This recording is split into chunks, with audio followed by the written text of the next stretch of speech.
ধেমাজিৰ অসম অৰুণাচল সীমান্তত অৰুণাচলীৰ তাণ্ডৱ ডিমৌগাঁৱৰ তিনিজন যুৱকক খেদি খেদি প্ৰহাৰ কৰিছে অৰুণাচলী দুৰ্বৃত্তই ডিমনৈতে গা ধুই উভতাৰ পথতে প্ৰহাৰ কৰা হয় যুৱককেইজনক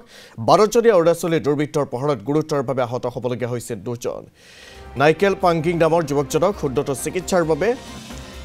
ডিব্ৰুগড়লৈ প্ৰেৰণ কৰা হৈছে ঘটনা সন্দৰ্ভত এজাহাৰ দাখিল কৰিছে ভুক্তভোগীয়ে পথ অৱৰোধ কৰি প্ৰতিবাদ ডিমৌ অঞ্চলৰ ৰাইজৰ 24 ঘণ্টাৰ ভিতৰত অপৰাধীক আটক কৰাৰ দাবী জনাইছে অন্যথা 15 নং ৰাষ্ট্ৰীয় ঘাইপথ অৱৰোধ কৰাৰ হুংকাৰ দিছে ৰাইজে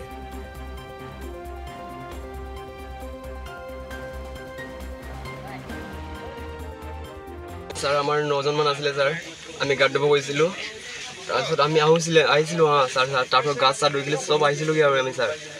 আহোঁতে ইহঁতে মানে 9 জন মান আছিল ইহঁতৰ মানুহ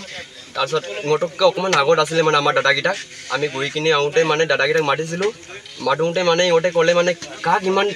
ইমান চিঞৰি কিনে কথা পাতি আছো বুলি আমাক ডাইৰেক্ট দম দিলে মানে দম দি কিনে ইহঁতে ডাইৰেক্ট লাঠি পাতি লৈ আহিছে আমাক পুৰা মানে আক্ৰমণ কৰি দিলে আৰু স্যাৰ ইয়াত মোক ডাইৰেক্ট মাৰি দিলে আৰু ইয়াত মাৰিলে আৰু পুৰা দাদাগিটাক মাতিছিলো আৰু দাদাগিটাক মোক কি ক'ম আৰু স্যাৰ এনেকৈ আমাক যেন আক্ৰমণ কৰিছে ইয়াত মোক ডাইৰেক্ট মাৰি কিনে মইতো গিলে আৰু স্যাৰ মইতো বেহুচ আৰু লগৰগিটাক কেনেকৈ মাৰিলে তো মৰিছিলো স্যাৰ নাজানো আৰু মোক ইয়াত মাৰিলে আৰু ইয়াত মাৰিছে এইটো কোনটোৰ ল'ৰা হ'ব স্যাৰ আদি মানুহ হয় স্যাৰ ইমান ল'ৰাকেইটাক দুজনমানটো চিনি পাওঁ গালো হয় স্যাৰ আমিতো স্যাৰ তাৰপৰা আমি আহিছিলোগৈ তাৰপিছত তাৰপৰা ইহঁতে লগৰকেইটাক 8জন মান মানুহকেইটাক তাৰপৰা ইহঁতৰ মানুহকেইটাক ফোন কৰিলে ফোন কৰি কিনে ইয়াত ৱাইন শ্বপত এইটো আমাৰ এইটো কি কৰিছিলে তাত এইটো আমাৰ পালে দিওঁতে তাত দুটা এল্ট লৈ আনিছিলে এল্টৰ পৰা আমাক ডাইৰেক্ট কি ক'লে তহঁতে আছিলে মাৰপিট কৰাকেইটাক ডাইৰেক্ট কৈ কিনে ইহঁতৰ পৰা তাৰপিছত 15-16 মান মানুহ ওলাই আহিলে আৰু স্যাৰ ওলাই কিনে আমাক ডাইৰেক্ট কেটাকেটিটো হ'লেই আৰু আমিতো পলালো স্যাৰ পলাই এইটো আমাৰ কছাৰী বস্তু আছিলোঁ তাতে আমাক ধৰি কিনে আক্ৰমণ কৰিলে স্যাৰ সন্ধিয়া প্ৰায় 5টামান বজাত আমাৰ ডিমৌ গাঁৱৰে ল'ৰা কেইজনমান গা চা ধুই 3-4জন মান ল'ৰাই গা ধুই মেলি আহি থকা অৱস্থাত অৰুণাচলৰ দুৰ্বৃত্তিকাৰী কেইটামান আপোনাৰ আমি জানাত মানে 2টা এল্ট' গাড়ী আৰু অলৰেডি আগৰ পৰা ইহঁতৰ দুটামান যুৱক কেইটামান আছিলে ইহঁতে খবৰ দি ইহঁতৰ 2টা এল্টক মাতি আমাৰ ডিমৌ গাঁৱৰ ল'ৰা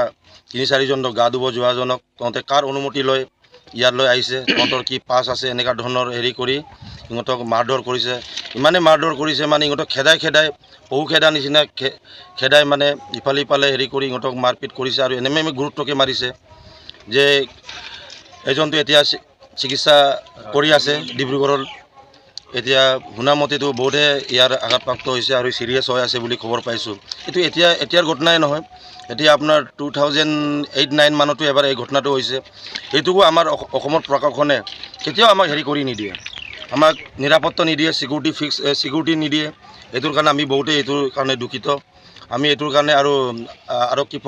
প্ৰশাসনক আমি কালি খবৰ পাই লগে আমাৰ গাঁৱৰ পালৰ পৰা আমাৰ গাঁৱৰ ৰাইজে সমূহ গৈ আমি আমাৰ ডিমৌ তহলাৰী চকীত আমি এজাহাৰ এটা দিছোঁ এইটোকো আমাক অলপ জলদিকে যিমান পাৰে এজ পৰ পচিবল ল মতে আমাক এইটো কৰি আমাক কৰি দিব লাগে বুলি আমাৰ পালৰ পৰা বাৰম্বাৰ প্ৰশাসনলৈ আমাৰ অনুৰোধ জনাইছোঁ যাতে যেন এই ঘটনাটো গৈ আৰু বেয়া এটা মূৰ নলওক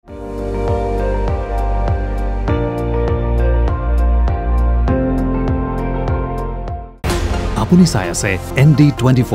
সৰ্বশ্ৰেষ্ঠ নহয় সৰ্বোত্তমৰ দৌৰ